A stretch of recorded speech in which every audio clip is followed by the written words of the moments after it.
मग मोदीजींच्या नेतृत्वावरती आणि त्यांच्या क्षमतेवर कार्यक्षमतेवरती आणि त्यांच्या कर्तृत्वावरती तुमचा विश्वास नाही का? हा निरोप तुम्ही माननीय अजितदादांना द्या. बोलणारे विरोधकांना बोलायला काय नसते, बोलतील. पहिला प्रयत्न असेल की पुण्याची वाहतूक पुढच्या 50 वर्षाचा विचार आम्ही करतो. विकसित महाराष्ट्राचा संकल्प केलाय. निश्चितपणे पुणेकर आमच्या सोबत उभे राहतील. नमस्कार, मी Deepak Darade. For the people न्यूजमध्ये आपलं सर्वांचं स्वागत आहे. पुणे महापालिकेची निवडणूक सुरू आहे, प्रचार जोरात सुरू आहे. माझ्यासोबत पुण्याचे खासदार आणि केंद्रीय राज्यमंत्री मुरलीधर मोहोळ आहेत. आपलं मनापासून स्वागत आहे फॉर द पीपल न्यूजमध्ये. लोकांमध्ये जात आहे. 5 वर्ष सत्तेमध्ये होता तुम्ही पुण्यामध्ये, त्यावेळेस महापौर होता. आत्ता खासदार आहे, पण मधल्या काही काळामध्ये निवडणूक रखडली होती. पण आत्ता मतदारांमध्ये जात असताना काय भावना, काय रिॲक्शन मतदारांची मिळते तुम्हाला? नाही, मला 5 वर्ष आम्ही सत्तेत होतो. खूप चांगली कामं आम्ही पुण्यामध्ये केली, केंद्र सरकार, राज्य सरकार आणि महापालिका म्हणून. तर आता निवडणूक झालीच नव्हती, त्यामुळे निश्चितपणे तो एक थोडासा अनरेस्ट होताच, नाही म्हटलं तरी. पण आता शेवटी मतदान आहे, निवडणुकीला सामोरं तर जायचंच आहे.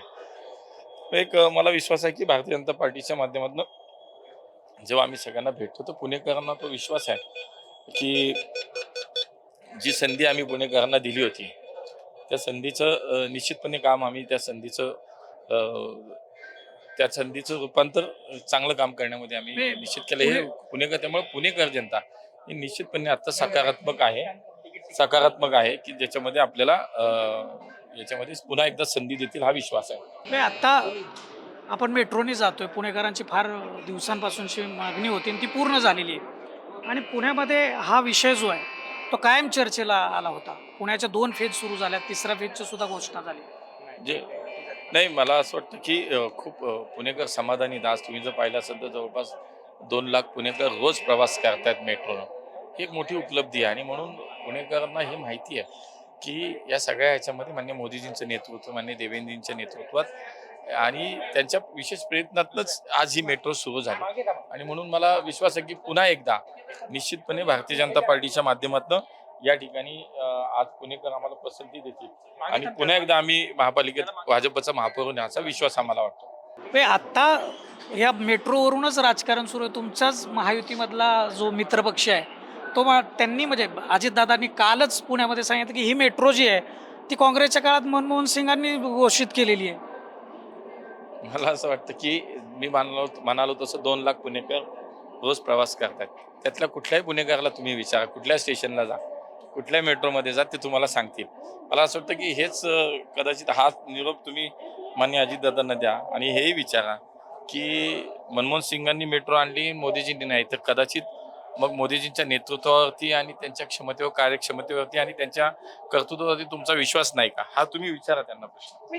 काल अरविंद शिंदे जे शहराध्यक्ष आहेत काँग्रेसचे, त्यांनी असा आरोप केलाय की भारतीय जनता पार्टीचे मुरलीधर मोहोळ, रासनेजी किंवा हे जी मंडळी होती भीमालेजी, यांनी साधारणपणे 400-450 कोटी रुपये त्यांच्या प्रभागामध्ये महापालिकेमध्ये असताना नेलेले आहेत. आणि त्याचं त्यांनी काय केलं हे याचं उत्तर त्यांनी द्यावं. काय सांगा?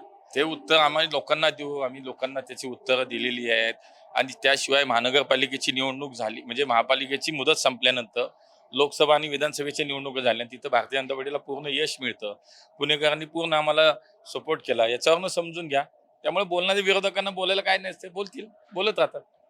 आत्ता पुणेकरांना काय आश्वासित करताय? कारण सत्तेमध्ये जर आलात, कारण केंद्रामध्ये तुमचीच सत्ता आहे, तुम्ही स्वतः मंत्री पण आहात, महाराष्ट्रामध्ये सरकार तुमचंच आहे, तर इथं कशा पद्धतीनं काय प्रोजेक्ट नेमके पुढच्या काळामध्ये लोकांना भेटतील? कारण पुण्यामध्ये पुण्याच्या वाहतुकीसाठी आमचा सगळ्यात मोठा प्रयत्न आहे. पहिला प्रयत्न असेल की पुण्याची वाहतूक जी आहे ती जो प्रश्न तो सोडवण्यासाठी मेट्रोचं नेटवर्क अधिक वाढवणं. आता 32 किलोमीटरची मेट्रो सुरू आहे आणि आपल्याला हे माहिती आहे की जवळपास पुढच्या काळामध्ये जर आपण पाहिलं तर अनेक सगळे मार्ग मिळून जवळपास 120 किलोमीटरचं मेट्रोचं नेटवर्क पुण्यामध्ये पूर्ण होत आहे. कालही मुख्यमंत्र्यांनी सांगितलं की 57 किलोमीटरचे अंडरग्राऊंड रस्ते पुण्यात करण्याचं आमचं नियोजन, त्याचा प्लॅनही त्यांनी दाखवला. शिवाय बसेस, आम्ही इलेक्ट्रिक बसेस पुढच्या काळामध्ये 5 वर्षात 4000 बसेस नवीन रस्त्यावरती बसेस येतील. त्यातल्या 1000 बसेसला आता केंद्र सरकारची मंजुरी पण मिळाली.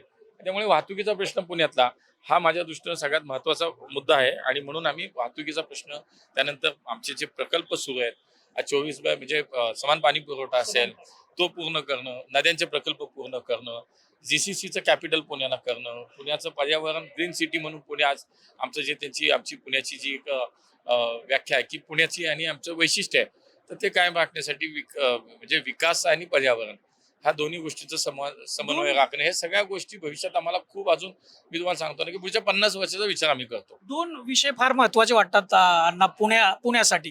पुणे हे शिक्षणाचं माहेरघर आहे आणि एक हब सुद्धा आहे इंडस्ट्रीचं. तर त्या दृष्टिकोनातून इथं प्लॅनिंग क्लस्टर डेव्हलपमेंट होणं फार गरजेचं आहे. त्या दृष्टिकोनातून तुम्ही कशा पद्धतीने नियोजन करता? खूप विषय आहेत आमच्याकडे. मी तुम्हाला काल आम्ही जे संकल्पपत्र सादर केलं, माननीय मोदीजी जे सांगतात की 2047चा विकसित भारताचा संकल्प आपण केलाय, माननीय देवेंद्रजीच्या नेतृत्वात विकसित महाराष्ट्राचा संकल्प केलाय. त्याचप्रमाणे देशातील सर्वोत्तम शहर आम्हाला पुण्याला करायचं, म्हणून पुण्याचा एक विकसित पुण्याचा संकल्प आम्ही केलाय. त्याचं संकल्पपत्र आम्ही पुणेकरांना काल सादर केलंय, त्याचं प्रकाशन झालंय, त्यात सगळे मुद्दे आलेले आहेत. म्हणजे या येणाऱ्या काळामध्ये या सगळ्या प्रशासन व्यवस्था किंवा जे प्रकल्प असतील हे गतिमान दिसतील का? आणि आताही काम चालू आहे. जरी महापालिकेत लोकप्रतिनिधी नव्हते, प्रशासन होतं, तरी सुद्धा खूप चांगल्या प्रमाणात आता तशी कामं चालू आहेत आणि ती लवकरात लवकर पूर्ण करणं. मी म्हणाल तसं सामान्य पाणी पुरवठा असेल, नद्यांचे प्रकल्प आहेत. आज आमच्या बाकी जे काही डेव्हलपमेंटचे वेगवेगळे प्रोजेक्ट आहेत, जसं मेट्रोचा विस्तार करणं, नवीन अजून मेट्रोचा मार्ग वाढवणं, बसेस आणणं, हे सगळे विषय खूप आमचे आता प्राधान्यक्रम त्याला आम्ही दिलेलेच आहेत. त्यामुळे मला असं वाटतं की तो एक विषय आहे की जो संकल्पपत्राचा मी पुन्हा उच्चार का करतो की त्याच्यामध्ये सगळं दिलेलं आहे आणि म्हणून निश्चितपणे पुणेकरांना हा विश्वास आहे की 5 वर्ष संधी महापालिकेत मोदीजींच्या 11 वर्षाच्या केंद्र सरकारच्या माध्यमातून देवेंद्रजींच्या नेतृत्वातल्या राज्य सरकारचं हे मोठं योगदान पुण्यासाठीच आहे. पुणेकरांनी हे अनुभवलंय, पुणेकर रोज पाहतायत, रोज अनुभवतायत आणि म्हणून पुन्हा एकदा ते निश्चितपणे पुणेकर आमच्या सोबत उभे राहतील. अण्णा धन्यवाद तुम्ही वेळ दिल्याबद्दल आणि नमस्कार. तुम्हाला शुभेच्छा ह्या सगळ्या निवडणुकीसाठी. हे होते मुरलीधर मोहोळ, पुण्याचे खासदार आणि केंद्रामध्ये राज्यमंत्री आहेत.